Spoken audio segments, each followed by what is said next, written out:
Hi guys, welcome to the endless stream. நான் உங்கள் Varun. So நம்ம இன்றைக்கி வந்து என்ன பார்க்க போகிறோம்னா, நம்ம லாஸ்ட் வீடியோவில் நம்மளோட கேமரா வந்து ரிவ்யூ பண்ணியிருந்தோம். இந்த வாட்டி நம்மளோட பைக்கை வந்து ரிவ்யூ பண்ணுறதுக்காக இருக்கும். நம்ம வந்து என்ன பைக் நம்ம மோட்டோ வ்ளாகிங்காக யூஸ் பண்ணுறோன்னு சொல்லிட்டு நம்ம வந்து பார்க்க போகிறோம். ஸோ அது என்ன பைக்னா, எனக்கு பைக் வந்து ஆக்சுவலி எனக்கு முன்னாடி தான் நின்றுருக்கு. ஸோ இதுதான் நம்ம பைக், த KTM Duke 390 Gen 3. ஸோ இந்த பைக் தான் நம்ம மோட்டோ வ்ளாகிங்காக யூஸ் பண்ணுறதா இருக்கும். ஸோ ஆல்மோஸ்ட் வந்துட்டு இந்த பைக் வந்து நம்மளோட பைக் வந்து இப்போதைக்கு வந்து புது வெஹிக்கிள் தான். ஸோ இந்த 40 டேஸில் வந்துட்டு நான் வந்துட்டு என்ன ஃபேஸஸ் வந்து இஷ்யூ பண்ணுறேன்னு சொல்லிட்டு பார்க்கலாம். ஸோ இந்த வெஹிக்கிள் வந்து பார்த்திங்கன்னா ஆல்மோஸ்ட் வந்துட்டு ஃபஸ்ட்டு சர்வீஸ் வந்து இப்போ வந்து கம்ப்ளீட் பண்ணியிருக்கு. ஸோ ஃபஸ்ட்டு சர்வீஸில் எவ்வளோ சார்ஜ் ஆகிடுச்சு எல்லாமே வந்து நான் டீட்டெயில்டாக சொல்கிறேன். அண்ட் நான் வந்து ஃபஸ்ட்டு வந்துட்டு இங்கே மோஸ்ட்லி வந்துட்டு என்ன வந்துட்டு இங்கே வந்து பெரிய ட்ராபேக்காக பார்க்குறேன்னா, இதில் வந்து ஒழுங்காக வந்துட்டு என்ன ரீசன்னு தெரில, ஃபுல்லாகவே வந்துட்டு சேர் அடிச்சிடுது. இந்த லைட்டில் தான் வந்துட்டு தண்ணி வந்து அடிக்க ஆரம்பிச்சிருச்சு. அந்த அளவுக்கு வந்துட்டு மோசமாக இருக்குது. நீங்கள் கீழே பார்த்தீங்கனாலே தெரியும் எவ்வளோ வந்துட்டு சேராக இருக்குன்னு சொல்லிட்டு. நெக்ஸ்ட் வந்துட்டு நம்ம வந்துட்டு இங்கே பார்த்தீங்கன்னா சர்வீஸை பற்றி சொல்கிறேன்னு சொல்லியிருந்தேன். இந்த ஃபஸ்ட் சர்வீஸில் வந்துட்டு எனக்கு வந்து 2800 கிட்ட அவங்க எஸ்டிமேட்டட் ப்ரைஸ் போட்டிருந்தாங்க.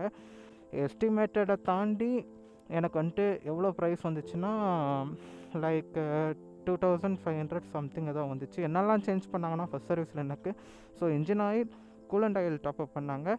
தென் வந்துட்டு ஆயில் ஃபில்ட்ரு வந்து மாற்றினாங்க. அதுக்கு ஏதோ சம்திங் வாஷர்னு சொல்லி மாற்றி வாட்டர் வாஷ் அண்டு பாலிஷ் பண்ணாங்க பைக்கை. ஸோ மொத்தமாக எனக்கு சேர்த்து 2600 கிட்ட என்னமோ சம்திங் என்னவோ வந்துச்சு. அண்ட் இதோட நெக்ஸ்ட் சர்வீஸ் நான் எப்போன்னு கேட்கும்போது கூட அவங்க வந்து ஒரு 4500 5000 கிலோமீட்டர்ஸில் வந்து கொடுக்கலான்னு சொல்லியிருந்தாங்க நெக்ஸ்ட் சர்வீஸு. ஸோ அது அவங்க வந்து இதுவே மந்தில் பார்த்தா ஒரு 6 months கழிச்சு வர சொன்னாங்க. ஸோ அந்த டைமில் வந்துட்டு சர்வீஸ் சார்ஜ் கொஞ்சம் கம்மியாகலான்னு அவங்களும் சொன்னாங்க. ஆனால் என்னன்னு தெரில, ப்ராப்ளம்ஸ்லாம் இஷ்யூ பண்ணனா லைக்லி வந்துட்டு எனக்கு வந்துட்டு இந்த இடத்துல வைப்ரேஷன் லெவல் கண்டிப்பாக இருக்குது. ஸோ வைப்ரேஷன் வந்து எதிர்பார்க்கலாம். ஒரு சிங்கிள் சிலிண்டரில் வந்துட்டு ஒரு இவ்வளோ பவர் அண்ட் டார்க் ப்ரொடியூஸ் பண்ணுற வெஹிக்கிளில் கண்டிப்பாக வைப்ரேஷன் இருக்கும். எனக்கு வந்து லோ ஸ்பீடில் வந்துட்டு நான் அதிகமாகவே எதிர்பார்த்தேன். அதுவும் இந்த ரைட் ஹேண்ட் சைடில் வந்துட்டு எனக்கு வந்து வைப்ரேஷன் வந்துட்டு இருந்துச்சு. ஸோ அது ஒன்று. தென் வேறு எனக்கு ரொம்ப ஒஸ்ட்டாக வந்துட்டு இங்கே நான் வந்துட்டு பார்க்குறது என்னென்னா, இந்த சேரு தான் ரொம்ப வண்டியை வந்துட்டு அழுக்காயிடுச்சு. ஈவன் என்னோடய கால்லலாம் கூட சேர அடிக்க ஆரம்பிச்சிருச்சு. ஸோ என் கூட என் ஃப்ரெண்டு வந்து இருந்தார். என் ஃப்ரெண்டு பின்னாடி கூட சேரு வந்துட்டு அடிக்க ஆரம்பிச்சிருச்சு. அந்தளவுக்கு வந்து மோசமாக இருக்குது. கண்டிப்பாக வந்து மட்காட் போட்டே ஆகணும். பின்னாடி போட்டால் லுக் வைஸ் கொஞ்சம் நல்லா இருக்காது. ஆனால் நம்ம வந்து ட்ராவலிங் கண்டென்ட், ஸோ ட்ராவல், அதுவும் முக்கியமாக மான்சூன் ஏரியாவை தான் சுற்றி பார்க்க போகிறோம். ஸோ அதோட கம்பேர் பண்ணி பார்க்கும்போது நம்ம வந்து வேறு வழியில் போட்டு தான் ஆகணும். போட்டால் தான் சேஃப். பில்லியன் ரைடர் வந்தாங்கன்னா ஓகே, வரலாற்றுனால என் மேலேயே அடிக்கும் போல இருக்கேன். அந்தளவுக்கு வந்து ஃபாஸ்ட்டுக்கு ஏற்ற மாதிரி. இதுவரையும் நான் வெஹிக்கிளில் வந்துட்டு 7500 RPM தாண்டி ஓட்டல. ஏன்னா வந்துட்டு மேனுவலில் போட்டிருக்கு 1000 கிலோமீட்டருக்குள்ளே. ஸோ 1000 கிலோமீட்டர்ஸில் வந்துட்டு 7000 RPM தாண்டி ஓட்டக்கூடாதுன்னு சொல்லியிருக்காங்க. ஸோ அதனால் நான் வந்துட்டு இப்போயே அதை ட்ரை பண்ணிட்டுருக்கேன். ஸோ என்ன தான் அதுக்கு இது இருக்குன்னு என் ஃப்ரெண்டு ஒருத்தர் வாங்கினார். அவர் அடித்து ஓட்ட ஆரம்பித்தார். அதுக்கு எனக்கு எதுவும் டிஃப்ரென்ஸ் தெரியல. அவரோட வெஹிக்கிளை, என்னோடய வெஹிக்கிள் நான் இது வரைக்கும் வந்துட்டு ஒரு 60 to 70 அந்த ரேஞ்சிலே வந்துட்டு இது பண்ணிட்டுருக்கேன். வேறு இதில் வந்து WP அப்பேர்ட்ஸ் கொடுத்துருக்காங்க. இது உங்களுக்கே தெரியும். ஸோ வந்துட்டு லெஃப்ட் ஹேண்ட் சைடு வந்து 4 கிளிக் திருவுனா வந்துட்டு சாஃப்ட்டு, ரைட் ஹேண்ட் சைடில் வந்துட்டு ஹார்டு. எனக்கு இதில் பெருசாக டிஃப்ரென்ஸ் தெரியல. மேபி அது வெயிட்னால் ஹீட்டாக இருக்கணும் அப்படின்னா எனக்கு தெரியல. நான் 70 kgs வந்துட்டு எனக்கு தெரியல. மேபி இன்னும் வெயிட்டாக இருந்தால் அதோட டிஃப்ரென்ஸ் தெரியும்னு நினைக்கிறேன். அதே மாதிரி தான் முன்னாடி அட்ஜஸ்டபிள் தான் கொடுத்துருக்காங்க. அது இன்னும் நான் ட்ரை பண்ணி பார்க்கலாம். நான் ட்ரை பண்ணிட்டு சொல்கிறேன். இன்னொன்று என்னென்னா வந்துட்டு இது டீட்டெயில்டாக ஒன்று சொல்கிறேன்னா, இதில் இருக்க சார்ஜிங் போர்ட் வந்து 25 வாட் சப்போர்ட் இருக்குது இதுக்கு. ஸோ ஃபாஸ்ட் சார்ஜிங்னே சொல்லலாம். ஐஃபோன், நம்ம சாம்சங்க்குலாம் போடும்போது ஃபாஸ்ட் சார்ஜிங் சப்போர்ட் காமிக்குது. ஸோ அது ஒரு நல்ல விஷயம் சொல்லலாம். வேறு எனக்கு வந்துட்டு பெருசாக வந்துட்டு இதில் வந்து மைனஸாக எனக்கு தெரியல.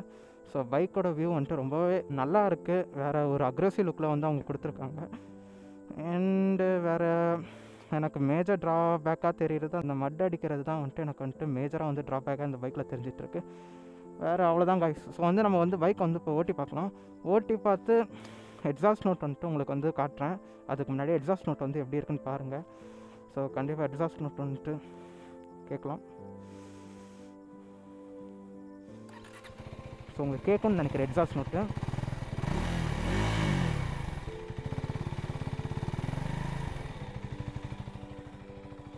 ஸோ வாட்டினா இந்த எக்ஸாஸ்ட் நோட் வந்துட்டு நம்மளோட பழைய டியூக் 390, அதாவது பழைய டியூக் சீரிஸ் பார்த்திங்கன்னா தெரியும். அதில் டொக்கு டொக்கு டொக்குன்னு ஒரு சவுண்ட் வரும். அந்த சவுண்டு இதுலேயும் கேட்குது எக்ஸாஸ்ட் நோட்டில். வேறு வந்துட்டு நம்ம இப்போதைக்கு ஓட்டி பார்க்கலாம், ரைட் பண்ணி பார்க்கலாம். ஸோ ஒரு அண்டர்ஸ்டாண்டிங்காக என்னென்னா வந்துட்டு நான் விளாக் போடுறேன். ஸோ மோட்டோ விளாகிங் தான் என்னோடய மேஜர். ஸோ அதனால் வந்துட்டு எப்படி வியூ வந்து எப்படி இருக்குன்னு சொல்லிட்டு பார்க்குறதுக்காகவே வந்துட்டு நம்ம வந்துட்டு இப்போதைக்கு ஓட்டி பார்க்க போகிறோம். நீங்கள் வந்துட்டு அந்த ஓட்டுறதுல வந்துட்டு ஏதாவது அந்த வியூ, ஸோ அந்த வியூவில் வந்துட்டு ஏதாவது சரியில்லைனா ஸோ எனக்கு கொஞ்சம் சொன்னிங்கன்னா இன்னும் கொஞ்சம் நல்லாயிருக்கும். ஸோ அதுக்காகவே வந்துட்டு நான் அந்த வியூவை கட்டுறேன். அண்ட் நம்ம சேனல் பார்க்குறவங்க மறக்காமல் சப்ஸ்கிரைப் பண்ணிட்டு பாருங்கள். புதுசாக ஆரம்பிச்சிருக்கோம், கொஞ்சம் சப்போர்ட் பண்ணுங்கள், லைக் போடுங்க. நம்மளோட சேனலோட மெயின் மோட்டிவ் வந்துட்டு solo right, budget friendly trips. So ஒரு வீக்கெண்டில் எங்கெல்லாம் நம்மளால் போக முடியும் நம்ம வீட்டிலேருந்து நியர்பை, ஸோ அந்தமாரி போடுறது தான் நம்மளோட மெயின் வந்து மோட்டிவாக இருக்குது. அண்ட் இப்போ ஓட்டி பார்க்கலாம். கைஸ், நம்ம வந்து இப்போ வந்து பைக்கில் உட்காந்தாச்சு. ஸோ வந்து இப்போ வந்து பைக்கை வந்து நம்ம ஸ்டார்ட் பண்ணி பார்க்க போகிறோம். ஸோ இந்த வியூலாம் வந்து கரெக்டாக இருக்கான்னு சொல்லிட்டு எனக்கு வந்து சொல்லுங்கள். அப்போ தான் வந்துட்டு எனக்கு தெரியும். நான் விளாகில் ஸோ எனக்கு தெரியல. இப்போதைக்கு பைக்கை ஸ்டார்ட் பண்ணலாம்.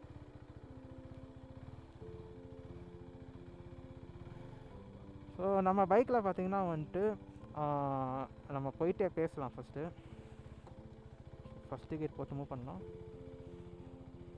அண்ட் என்கிட்ட வந்து சர்வீஸ் சென்டரில் என்ன சொன்னாங்கன்னா, இந்த ஃபஸ்ட்டு கியர் போட்டு மூவ் பண்ணும்போது கிளச்சில் நம்ம மூவ் பண்ணுறோம்ல, ஸோ அந்த மூவிங்லேயே இருக்கணும், நம்ம ஆக்சிலேட்டர் வந்து கொடுத்து மூவ் பண்ணக்கூடாதுன்னு சொல்கிறாங்க. ஸோ இந்த மூவிங்லேயே வச்சு அதுக்கப்புறம் ஆக்சிலேட்டர் கொடுக்க சொல்கிறாங்க.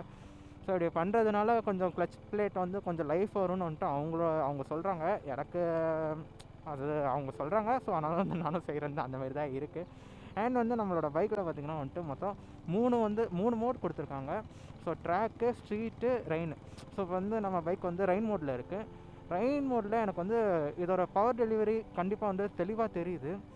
ஸோ ரொம்பவே வந்துட்டு ரொம்ப ஈஸியாக வந்துட்டு எனக்கு வந்து இந்த பவர் டெலிவரி வந்து தெரியுது. என்னென்னா வந்துட்டு ரொம்ப ஃபீல்டாக மினிமமில் வந்து இதோட பவர் வந்து இப்போ டெலிவரியில் இருக்குது. உங்களுக்கு பார்த்திங்கனாலே தெரியும். நான் வந்து இந்த அளவுக்கு திரும்பினா கூட வந்துட்டு வண்டி வந்துட்டு ரொம்ப பொறுமையாக தான் வந்துட்டு அதோட பவர் வந்து டெலிவரி பண்ணுது. ஸோ இந்த ரெயின் மோட்லேயும் அண்ட் வந்து இந்த ட்ராக்லேயும் ஸ்ட்ரீட்லையும் எனக்கு வந்து பெருசாக டிஃப்ரென்ஸ் தெரியல. ட்ராக் மோட்லேயும் ஸ்ட்ரீட் மோட்லேயும் எனக்கு வந்து பெருசாக டிஃப்ரென்ஸ் தெரியவே இல்லை. ஏன்னா வந்துட்டு ரெண்டுமே எனக்கு தெரிஞ்ச ஒரே மாதிரி இருக்க மாதிரி தான் இருக்குது. ஆனால் இந்த ரெயின் மோட் வந்து சேஞ்ச் பண்ணும்போது எனக்கு தெளிவாக தெரியுது. எனக்கு ஈவன் வந்து எனக்கு வந்துட்டு இந்த டிராஃபிக்லலாம் வந்துட்டு இந்த ரெயின் மோட் வச்சு ஓட்டும் போது எனக்கு வந்து ரொம்ப பிடிச்சிருக்கு.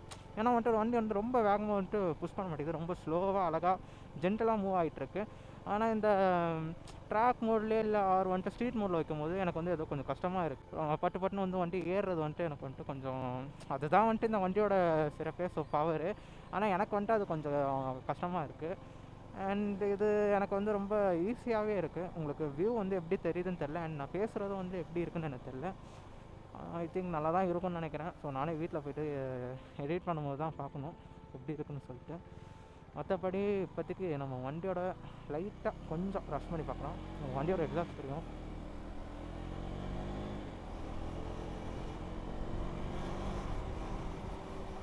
ஸோ நான் வந்து இங்கே வந்துட்டு ஸ்பீட் லிமிட் செட் பண்ணி வச்சுருக்கேன். ஸோ 61க்கு மேலே போகக்கூடாதுன்னு சொல்லிட்டு. ஸோ ஃபஸ்ட்டு 70 செட் பண்ணி வச்சுருந்தேன். இப்போ 61 செட் பண்ணி வச்சுருக்கேன். ஸோ அதனால் ஏறல. அது எப்படி இருக்குன்னா, லைக் வந்து வண்டி மூவிங்கில் இருக்கும்போது திடீர்னு ஃபியூல் இல்லாமல் வந்துட்டு அடைச்சிச்சின்னா எப்படி இருக்கும், அந்த மாதிரி தான் இருக்குது அந்த இது. மற்றபடி அதுலேருந்து ஒரு கரெக்டாக இப்போ இது வரைக்கும் 600 கிலோமீட்டர் போகுது. 600 கிலோமீட்டர்ஸ்க்கு இன்னும் வந்து பார்த்திங்கன்னா 10 கிலோமீட்டர்ஸ் தான் இருக்குது. இதில் இது வரைக்குமே நான் ஒரு 2000 கிட்ட ஃபியூல் போட்டிருப்பேன் கைஸ். ஸோ ஆமாம், அதிகம், ரொம்ப அதிகம் எனக்கு தெரிஞ்சு. ஆனால் ஓகே தான். நான் இது வந்து மைலேஜ் பார்த்தெல்லாம் வாங்கலை. ஸோ அதனால் வந்துட்டு எனக்கு வந்துட்டு தெரியல. யார் பண்ணாலும் இந்த காருக்கு பின்னெல்லாம் பார்ப்பாங்க.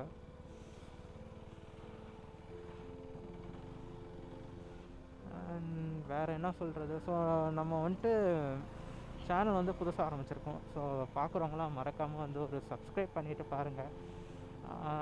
முடிஞ்சால் வீடியோ பிடிச்சிருந்துச்சின்னா கண்டிப்பாக ஒரு லைக் போடுங்க. எனக்கு ஒரு பெரிய சப்போர்ட்டாக இருக்கும். நீங்கள் கொடுக்குற சப்போர்ட்டில் தான் என்னால் அடுத்தடுத்த வீடியோ போட முடியும். அண்ட் வாட்னா வந்துட்டு நெக்ஸ்ட்டு நம்ம வந்து பைக் ரிவீல் பண்ணியாச்சு. ஸோ இதுக்கப்புறம் வந்துட்டு நம்ம டேரெக்டாக வந்துட்டு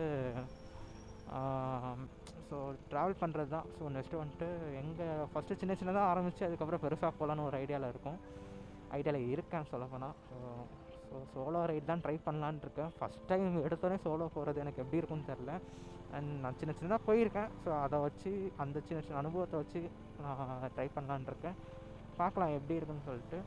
ஸோ நீங்கள் உங்கள் சப்போர்ட்டில் தான் எல்லாமே வந்து இங்கே நடக்குது. நீங்கள் சப்போர்ட் பண்ணிங்கன்னா எனக்கு ரொம்ப ஒரு மோட்டிவேட்டாக இருக்கும்.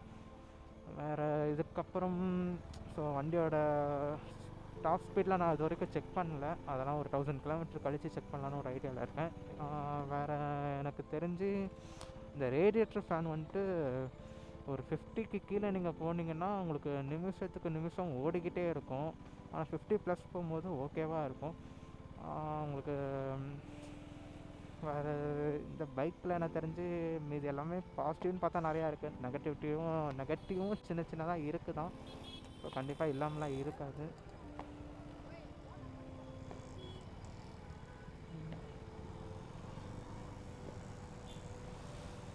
ஸோ காய்ஸ் அவ்வளோதான். நம்ம வந்து இப்போதைக்கு வந்துட்டு முடிச்சுக்கலாம். அண்ட் வந்துட்டு இங்கே இருட்டாகிட்டுருக்கு. இதுக்கப்புறம் வந்து விளாக் போகிறது எப்படி இருக்குன்னு எனக்கு தெரியல. இப்போதைக்கு இன்றைக்கி நம்ம வந்து இந்த பைக் தான் ரிவ்யூ பண்ணியிருக்கோம்.